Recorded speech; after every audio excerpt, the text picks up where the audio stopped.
Sean O'Malley is your new bantamweight champion. Some people's dreams and nightmares have become a reality. O'Malley is the champ at 135. He wins by TKO in round 2, 50 seconds into the second round. And overall, the performance, that was about as good as it's going to get from Sean O'Malley against Aljamain Sterling, for which there are questions to be made for both men coming out of this fight. But to me, O'Malley was just sublime. I thought that was an absolutely perfect Sean O'Malley performance, summed up by that finish. We'll get into the finer details of that finish in a moment, but overall, Tom, what do you grade that man for that performance? Yeah, of course you have to take the challenge that's put in front of you, and that challenge may be great or small. It may be magnified or minimized by various factors. And so we really just have to look at O'Malley. It's got to be a 10 out of 10 A-star performance. The big question going in, not an A-star for me. Not an A-star, okay. Clean knockout and no damage taken. Joe's not happy. Okay. Let's hear it, Joe. Okay, so for me, an A-star performance, this is an A-star performance, is Volkanovski versus Holloway 3, Conor McGregor versus Eddie Alvarez, where clean performance, take no damage, and you absolutely whoop the opposition. They just are absolutely bamboozled from second one. Now, I will say, I thought Sterling was in a lot of trouble from round 1 when you saw him backing up against the fence. He was right up against that fence at points, Tom. It was shocking. Yeah, can we start to look at Aljamain Sterling already, or are we done praising O'Malley? No, that's praising O'Malley. For me, I agree with you. You can really put a marker down as Volkanovski did against Holloway. There are still questions. Could Sterling beat O'Malley in a future fight? Yeah, I don't think we saw enough on Saturday to think that he couldn't.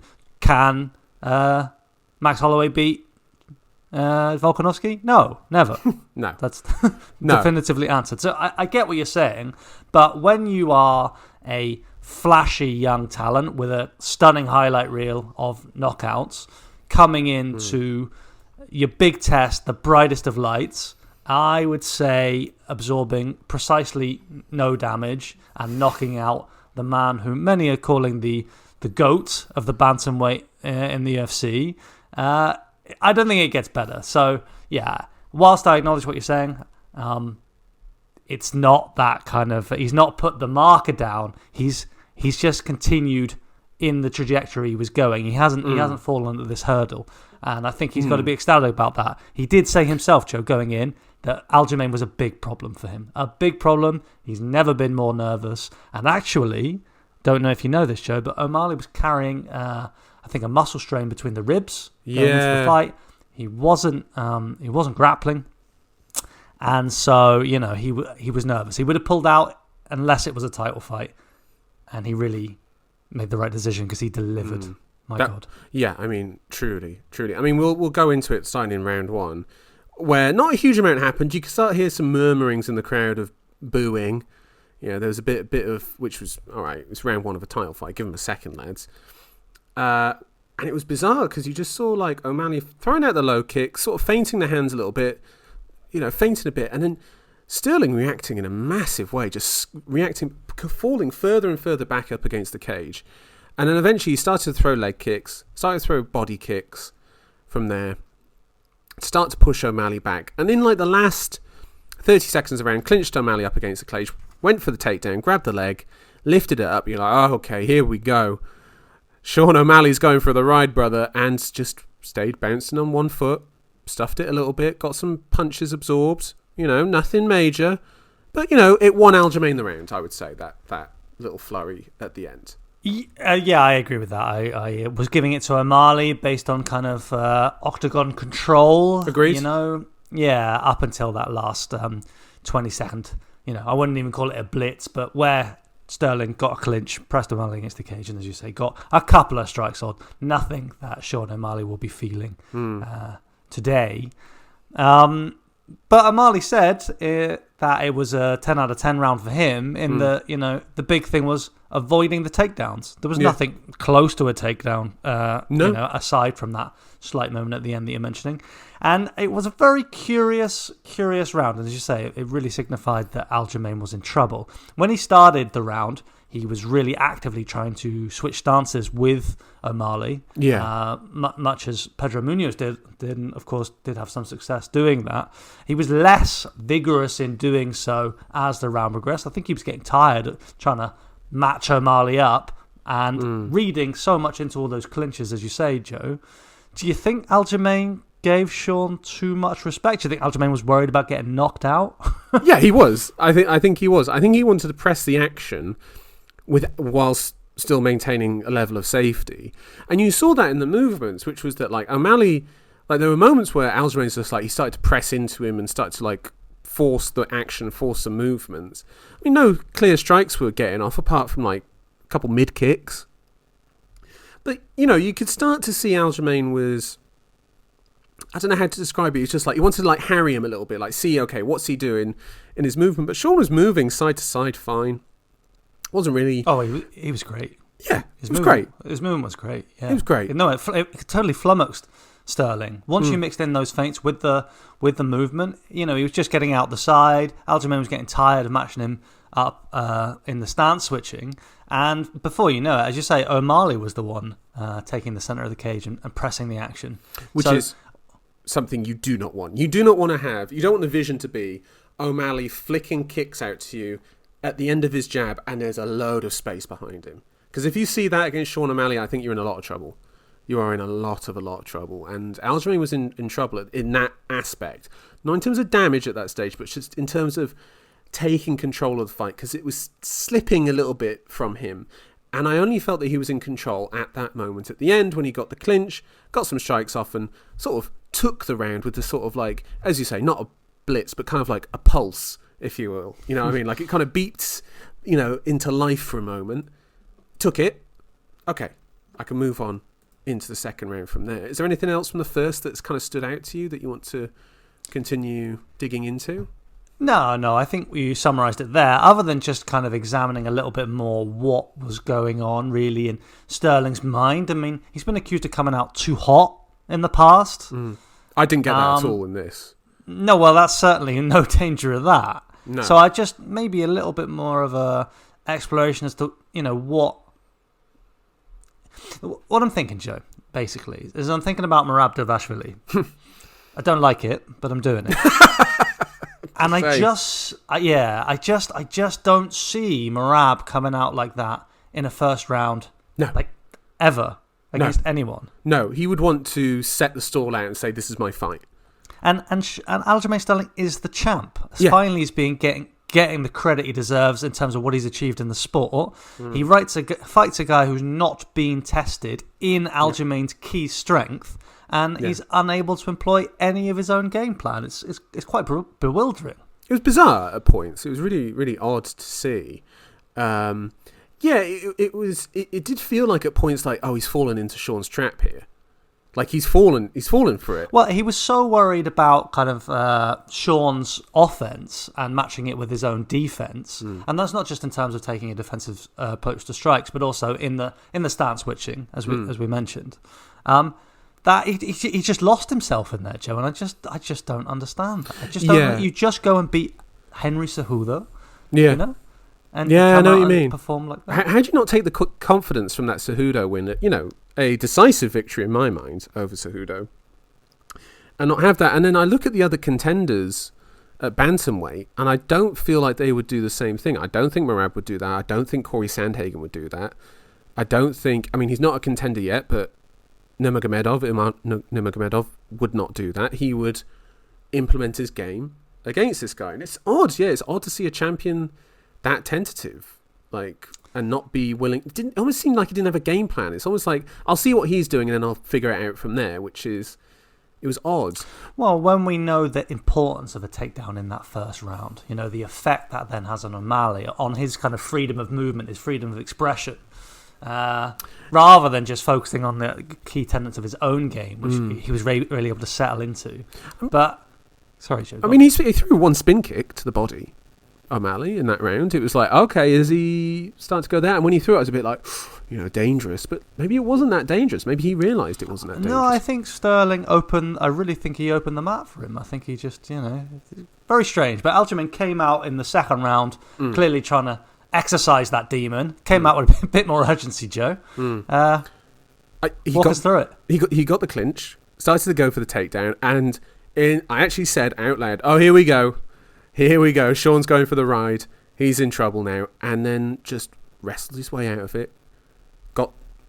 Broke the hands, broke the link, fished for the underhook, lift him up, make sure he couldn't get down to his legs, turned him, separated, and off they went. Like, they separated from there, and you're like, man, maybe O'Malley's on it, maybe Sterling's not there.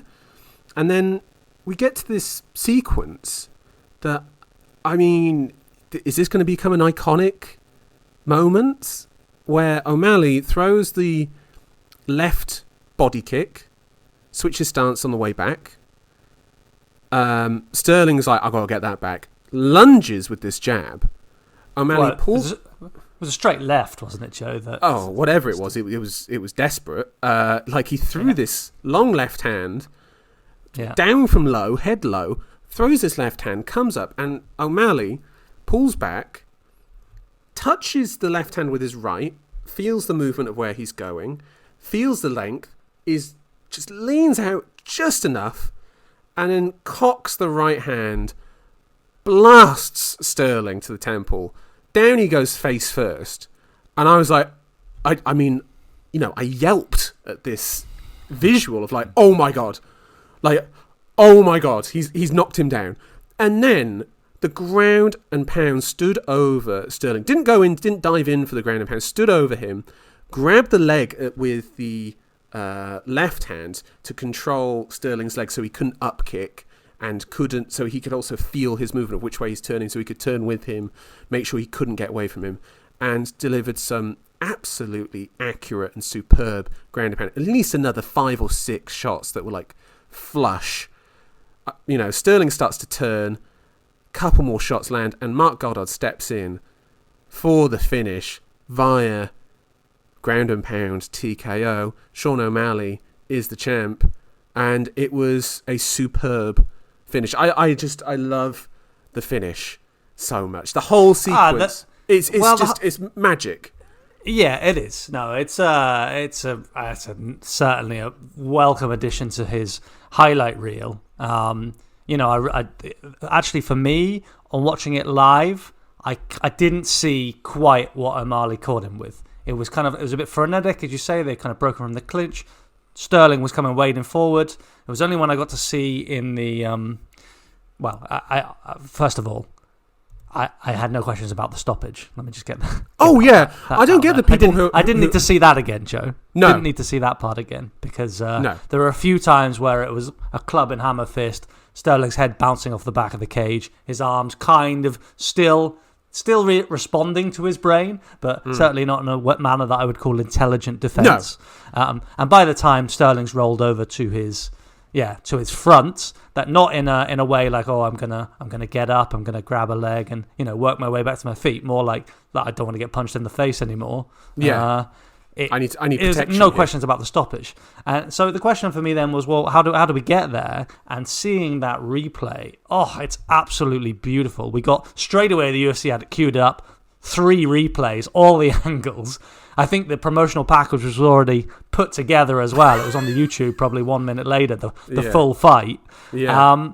Now, Joe, it was just absolutely beautiful. As you say, just stepping slightly out of range.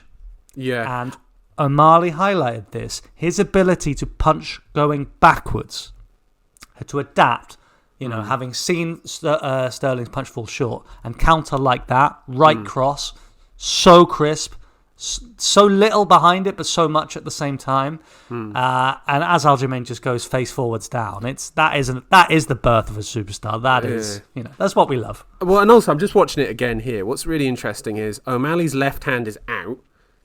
And so he basically gives a pathway for Sterling's left straight. And it is a left straight that's coming down. Baited him, pulled him back. The left hand comes through.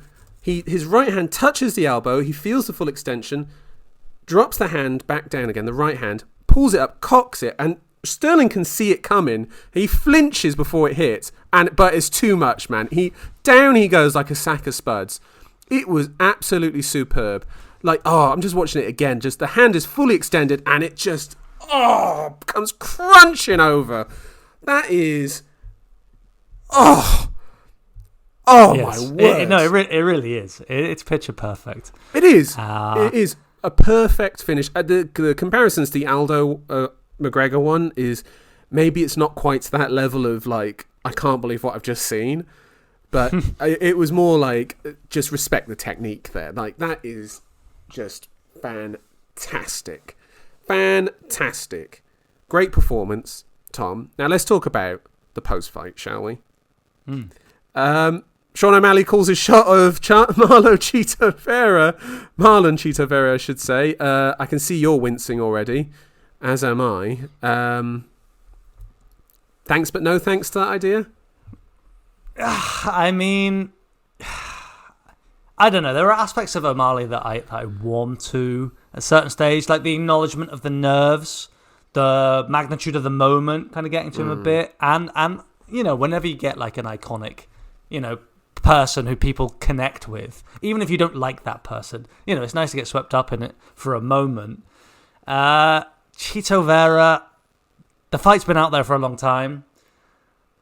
I don't hate it. It's like the kind of no surprise in that call out. I don't want to see the rematch. Sterling hasn't got an instant rematch for me. Oh, no. Sterling trying to angle for that, I was just like, I'm not having that, bro. Well, I thought, hold on. I do want to take a moment here to give a bit of credit to Aljo, because he was truly magnanimous in defeat. His line of, if he could do that to me, what God knows what Volkanovski would do, is like, that is a great moment of humility. Yeah, I loved that. Yeah. Like, I really, because of course these are proud men. These are at the top, tops of their division. These are at the pinnacle. And to recognise that, okay, this is just a foothill and Mount Everest, Alexander Volkanovski is all the way up there in the clouds, and I'm not there. Having been a champ, that really takes, as you say, huge humility. So, I mean, think about what we've seen. Like, just like, these were two guys fighting for a belt in their pants in a cage. Yeah, that's what we're watching. We're watching two men fight in their underwear, and for him to then afterwards, after losing very clearly, almost to like, not quite in a meme way where he could get mocked for it, where it's more everyone's praising O'Malley for the skill. Whoever's mocking him for losing it like that, be humble there, brother, because the worst would happen to you. And for him to then say, that dude would kill me, like, that's amazing. I don't know how much weight that argument carries, and always, it's not something I really take much heed of when I read it online, that you have no right to comment because this man would kill you. Yes, No. With the proviso that, the former bantamweight champion of the world would smash me up. Like, I'm not saying that. Sorry. Before I say anything. I'm not saying that. What I'm saying is that he's put himself out there in a way that many people never will, and has shown humility. That's 100%, what I would say. 100%. However, he did get caught, in like the most predictable way, like overreaching on a shot. Exactly, leaning in with his hand, left hand, getting caught by that cross. It's Sterling played his part in that. He will not like to see that going back. Falling short on his strike and getting clocked like that as he steps in naked, Joe. Nah. Now let's talk about a couple things here. Let's talk about Sterling. 145, I assume, is next. I don't like his chances up there, man. I do not like his chances. I didn't like his chances against Volkanovski in the first place. I definitely don't like him now. I don't like his chances against Max Holloway. I don't like his chances against Ilia Topuria. If I'm Aljamain Sterling and if I go up to 145, I'm taking some very selective matchmaking. Should he face like a Bryce Mitchell? He could beat Bryce Mitchell, maybe. I don't know. If I'm putting O'Malley up there, if I'm putting Sterling up there at featherweight, I'm putting him top 5. I think he's got to be fighting the likes of Arnold Allen, Brian Ortega, Yair Rodriguez, Lord not Josh Emmett, but Calvin Kattar. I think anything other than that would just be ridiculous. There's nobody else with any profile below them either. I think he's in that spot. Remember when RDA lost to Eddie Alvarez and he went up to 170? And RDA, I think he won 4 in a row, and he won 4 quite convincingly to get an interim title shot against Colby Covington.